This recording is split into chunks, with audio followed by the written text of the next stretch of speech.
Bismillahirrahmanirrahim. Assalamualaikum warahmatullahi wabarakatuh. Berjumpa kembali di mata kuliah Bahasa Indonesia dan kita masuk ke mengenai proposal penelitian sesuai dengan janji kemarin. Dan pada saat ini kita juga akan melakukan presentasi atau nanti di video berikutnya kita akan belajar bagaimana sih cara membuat citasi. Ya. Baik, tapi sebelumnya kita akan bahas dulu proposal penelitian dan kita akan mencoba membuat laporan penelitian. Laporan penelitian di sini juga kita membuatnya hanya dengan format jurnal ya, bukan format skripsi, tesis atau disertasi yang lainnya. Ya, karena pada umumnya proposal penelitian disajikan pada jurnal penelitian. Kita masuk dulu ke definisi proposal. Proposal adalah sebuah rencana dan rancangan kerja secara sistematis dan detail. Ya, jadi kalau kemarin kita sudah bahas sebetulnya di proposal, ya. Jadi apabila di pikiran Anda saat ini adalah proposal adalah segala sesuatu dengan permintaan uang, maka Anda salah besar karena proposal definisinya adalah sebuah rencana dan rancangan kerja secara sistematis dan detail. Tujuan dibuatnya proposal sebagai pedoman dan acuan dari sebuah rencana pelaksanaan kegiatan atau usaha tertentu. Ya. Proposal penelitian adalah salah satu jenis proposal yang digunakan dalam bidang akademisi. Ya, kalau kemarin kita proposal permintaan dana, ada proposal lain-lainnya, itu untuk meminta dana, sedangkan proposal penelitian itu adalah proposal yang digunakan dalam bidang akademisi. Pada prinsipnya juga ada beberapa jenis ya proposal penelitian. Proposal penelitian di sini adalah yang pertama proposal penelitian untuk skripsi. Kalau proposal penelitian untuk skripsi berarti di sini tidak ada permintaan dana seperti yang kemarin, lalu proposal penelitian tesis, ya, tidak juga ada dana biasanya. Biasanya kedua proposal ini tesis, skripsi, dan disertasi itu berisi rencana pelaksanaan pekerjaan penelitiannya dari mulai biasanya kalau paling sederhana kita bisa menyatakan bahwa proposal penelitian tesis, skripsi, atau disertasi ini biasanya sih hanya sampai 3 ditambah dengan perencanaan waktu, kapan dan apa yang digunakan. Ya. Dan ketiga, proposal penelitian riset pengembangan. Nah, biasanya ini kalau ini akan ada hubungannya dengan CSR, sehingga apabila misalkan proposal penelitian kita ingin didanai oleh lembaga tertentu atau CSR, kita bisa melakukan membuat yang namanya proposal penelitian riset pengembangan. Biasanya di sini ada dana-dana dari CSR ataupun dari pemerintah yang dapat dicairkan atau dapat diraih oleh para peneliti. Siapa para peneliti ini? Bisa saja dosen, mahasiswa, ya, dan para ahli. Dan biasanya proposal penelitian untuk para ahli ini atau para peneliti ini biasanya harus lebih dari satu orang. Kita masuk ke laporan penelitian. Laporan penelitian merupakan tahap akhir dari proses penelitian, di mana peneliti menyampaikan dan mengkomunikasikan kepada audiens hasil akhir risetnya melalui tulisan. Dengan pengertian ini, kita mengetahui bahwa penulisan laporan penelitian merupakan bagian penting dari rangkaian penelitian itu sendiri. Laporan penelitian ada berbagai macam bentuk sesuai dengan untuk tujuan apa laporan itu dibuat meskipun terdiri dari beberapa bentuk.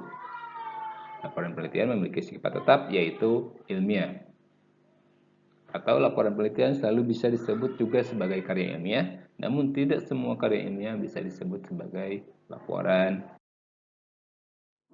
Oke, kita akan membuat laporan penelitian. Ini struktur utamanya. Ini contoh kita akan ambil dari jurnal. Ya, ada title, author, abstract, keyword, introduction, method, result, and discuss, ya, reference and appendix. Oke. Kalau tidak tahu, mungkin kalau bahasa Indonesia gampang lah ya, judul, penulis, abstrak, kata kunci, introduction pengantar, metodologi, result and discuss itu berarti hasil dan pembahasan, referensi, appendix, dan lain sebagainya. Oke, oke, kita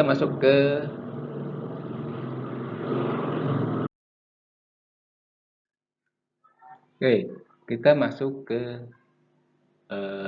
judul dulu ya. Pengertian IMRAD atau title saya gak usah bahas dulu ya. Title, judul, abstrak, author, penulis. Abstrak sebetulnya abstrak ada caranya ya. Kenapa ada caranya? Karena ketika Anda membuat penulisan ya, Anda harus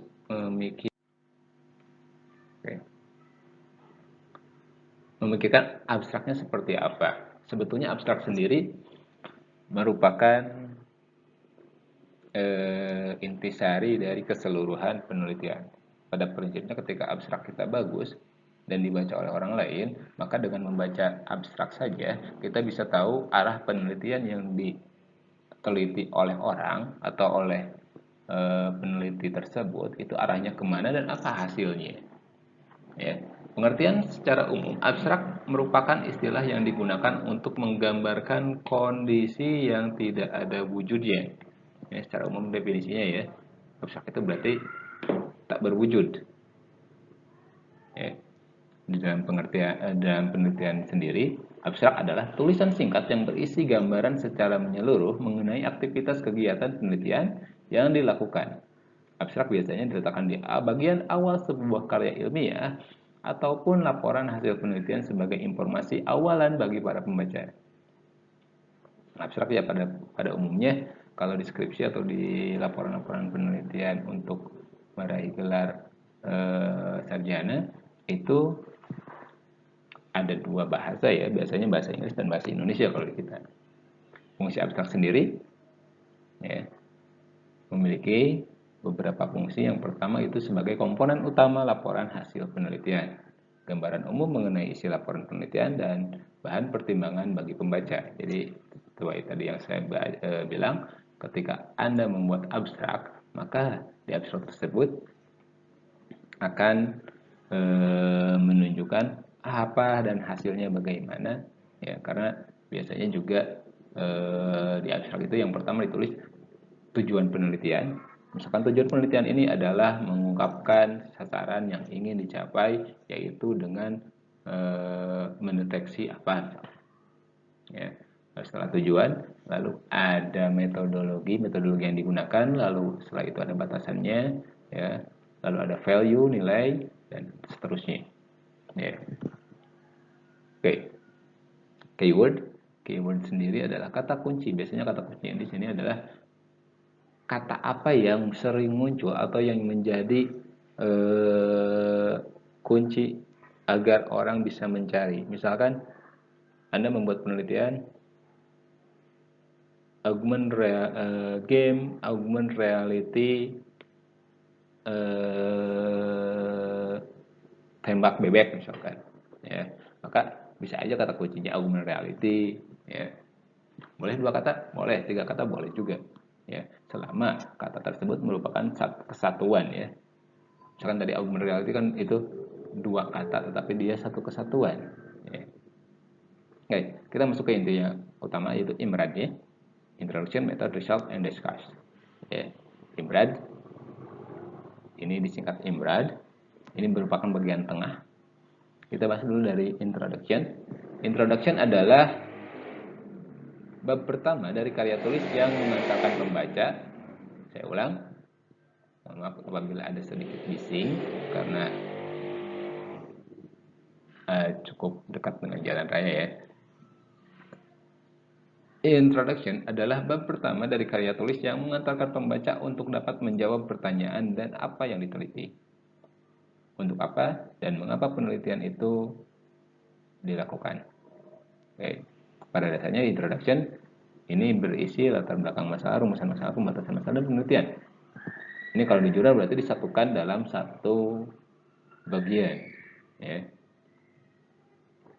Lalu ada metode. Atau saya bahas dulu introduction dulu ya lebih detail lagi. Biasanya latar belakang masalah ini, pada bagian ini ditemukan adanya kesenjangan antara harapan dan kenyataan. Baik kesenjangan teoritis ataupun kesenjangan praktis yang melatar belakangi masalah yang diteliti. Pada latar belakang masalah ini atau pada introduction ini, ya, dipaparkan secara ringkas teori hasil penelitian, kesimpulan seminar, dan diskusi ilmiah ataupun pengalaman pribadi terkait erat dengan pokok masalah yang diteliti. Dengan demikian, masalah yang dipilih atau diteliti mendapatkan landasan berpijak yang lebih kokoh. Biasanya juga pada introduction di sini juga disampaikan juga penelitian-penelitian sebelumnya dan apa perbedaan antara penelitian yang kita lakukan dengan penelitian yang sebelumnya pernah dilakukan.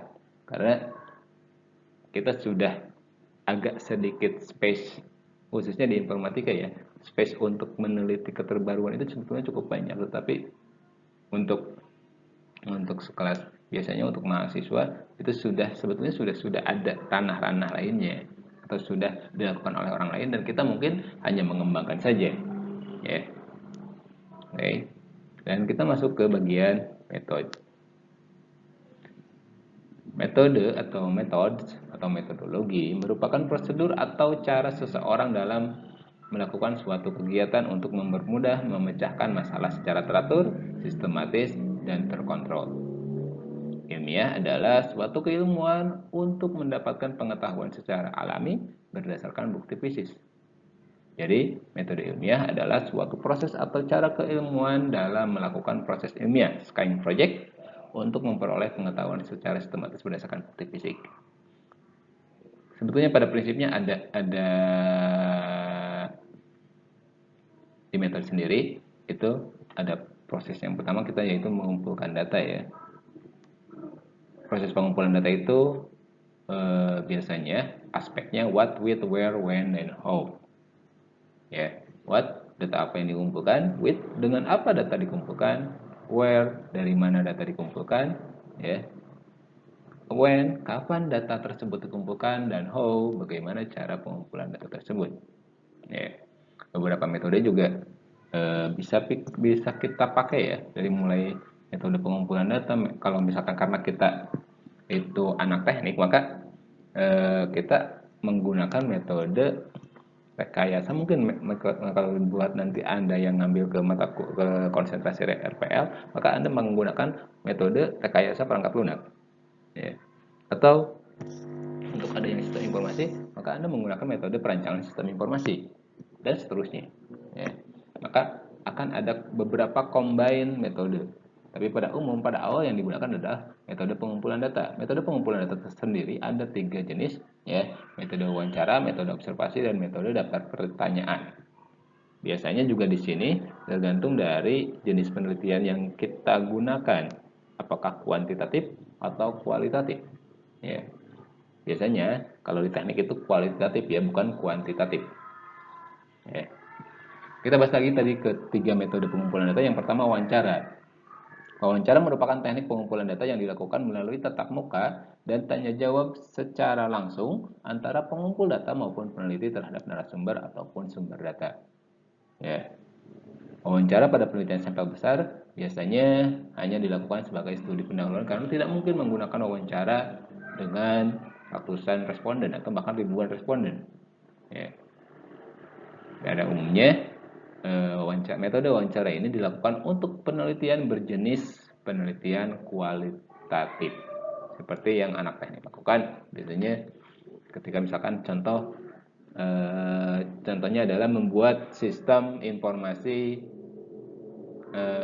akademik, maka sebaiknya metode yang dilakukannya adalah metode wawancara dengan metode observasi ya. Wawancara, siapa yang diwawancara? Maka yang diwawancaranya misalkan sampel saja, sampel mahasiswa, sampel dosen, dan sampel bagian akademik. Itu metode wawancara. Yang kedua, metode observasi.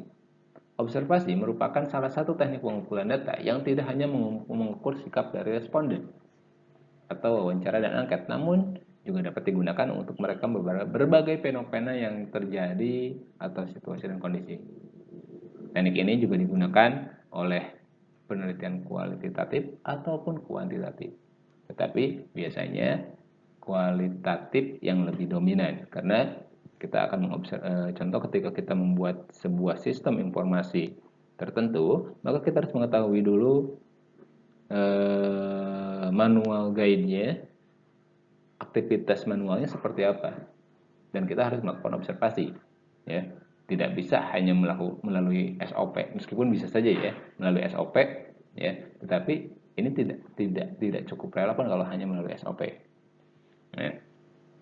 Lalu ada metode daftar pertanyaan atau kuesioner. Kuesioner ini biasanya digunakan untuk penelitian jenis kuantitatif. Ya, jadi Anda melakukan kuesioner ke siapa, ke jenis-jenis sampel. Mungkin nanti Anda akan belajar di statistik, ya, bagaimana mengambil sampel itu, ya. Apakah wilayahnya cukup besar atau cukup kecil? Apabila wilayahnya cukup besar, bagaimana teknis pengambilan sampelnya, dan bagaimana untuk apabila misalkan kita radiusnya kecil, itu ada sampel, ada jenis beberapa metodologi yang harus Anda pelajari lagi. Ya.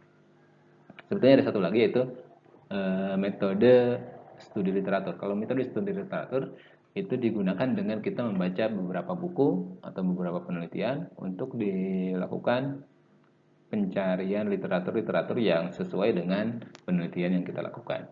Oke, itu untuk metode. Dan ditambah misalkan dengan metode RPL, apabila misalkan Anda yang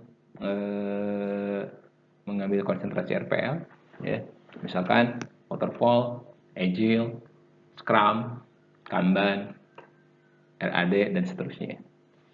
Ya, kalau misalkan sistem informasi, bisa aja misalkan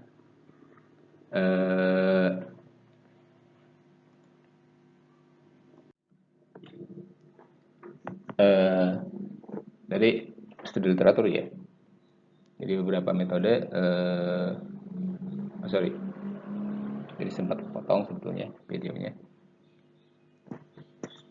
Kita sudah bahas ke metode-metode. Setelah metode pengumpulan data, kita tambahkan dengan metode sesuai dengan konsentrasinya. Anda yang RPL silahkan menggunakan metode RPL-nya, sistem informasi silahkan menggunakan metode sistem informasinya, sistem multimedia silahkan menggunakan sistem multimedianya, dan computer science silahkan menggunakan metodologi computer science. Dan di sini saya tidak akan memberikan contoh apapun, ya, karena kita bahasanya general. Ya, mungkin kalau nanti misalkan Anda belajar di mata kuliah pengembangan berorientasi objek, ya, maka Anda akan saya ajarkan untuk bagaimana metode pengembangan berorientasi objek. Dan bagian berikutnya adalah result and discussion. Result and discussion ini adalah kita memaparkan hasil penelitian yang telah kita lakukan. Ya, kalau misalkan software, kita membuat sistem informasi atau membuat aplikasi, dari mulai perancangan, ya, dari mulai perancangan kebutuhannya seperti apa, outputnya yang kita tampilkan di laporan, lalu kita aktivitas pembuatannya seperti apa pun juga, ya, dan seterusnya. Dan pada akhirnya biasanya ditampilkan juga berupa pengujian. Biasanya di beberapa teknik beberapa metodologi baik sistem informasi ataupun RPL itu ada testing, dan kita lakukan pengujian apakah yang dilakukan kita sudah sesuai atau tidak. Ya, result and discussion juga di sini harus didiskusikan apakah penelitian yang kita lakukan sudah sesuai dengan penelitian sebelumnya. Apabila misalkan kita mengadopsi, ya, apakah ada nilai lebih dari penelitian sebelumnya apabila misalkan kita mengembangkan atau mencoba metodologi teknis yang baru, atau seperti apa. Dan bagian akhir ada reference, ya. Reference itu berarti referensi, ya. Referensi sendiri biasanya kalau untuk penelitian sendiri di jurnal, ya, itu digunakan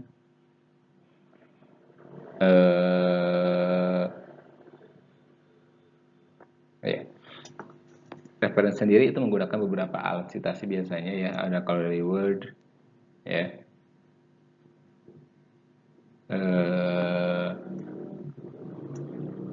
Mendeley, Zotero, dan sebagainya.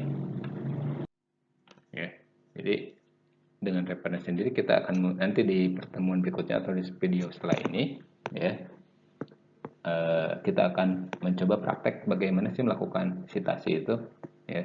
kita akan coba menggunakan reference di Word dan Mendeley. Ya, jadi tolong nanti Anda siapkan dulu aplikasi Mendeley-nya dan Anda daftar menggunakan email berdomain kampus. Dan terakhir ada appendix, yaitu lampiran. Ya, berisi lampiran-lampiran apabila dibutuhkan. Biasanya jarang sekali jurnal-jurnal ada appendixnya, kecuali ada beberapa jurnal emang yang membutuhkan lampiran-lampiran yang misalkan contoh screenshot program, karena terlalu banyak kita harus masukkan ke lampiran kalau misalkan ada appendixnya. Ya. Dan biasanya laporan penelitian dalam bentuk jurnal ini tidak lebih dari 10 halaman. Ya. Meskipun kalau misalkan ketika Anda buat sendiri itu cukup banyak misalkan ya, atau misalkan Anda membuat laporan skripsi dan ketika dibuat jurnal ya Anda tidak boleh lebih dari 10 halaman. Oke. Ini beberapa aplikasi yang bisa kita gunakan. Sebetulnya di Word juga sudah ada bawaan namanya reference. Anda tinggal klik Word, ya, buka Word, lalu klik di bagian atas itu ada bagian reference. Kalau yang di Word 2007 ke atas ya, itu referensinya sudah jadi menu, tapi nggak tahu saya kalau 2003 ke bawah, 2003 atau dan seterusnya ya. Nah, ini ada beberapa aplikasi, Mendeley, Citavi, Zotero, Repwork, EndNote, dan seterusnya. Saya sendiri sih hanya akan menyarankan dua saja. Yang pertama reference di Word dan Mendeley. Nanti kita akan belajar bagaimana sih teknis untuk mengambil atau membuat citasi, karena nantinya ketika Anda menggunakan Mendeley dan reference di Word itu apabila terjadi perubahan jenis jenis referensi atau jenis pengutipan yang digunakan, contoh biasa yang digunakan adalah apa, lalu kita rubah ke IEEE atau Vancouver, itu kita tinggal klik saja, nanti kita lihat ya contohnya seperti apa. Kalau misalkan Anda manual seperti apa, dan kalau Anda nanti otomatis menggunakan reference manager, itu akan sangat membantu. Sekian untuk materi kuliah pada hari ini ya. Dan apabila ada pertanyaan silahkan Anda WhatsApp ataupun misalkan di Classroom ataupun di email ya. Assalamualaikum warahmatullahi wabarakatuh.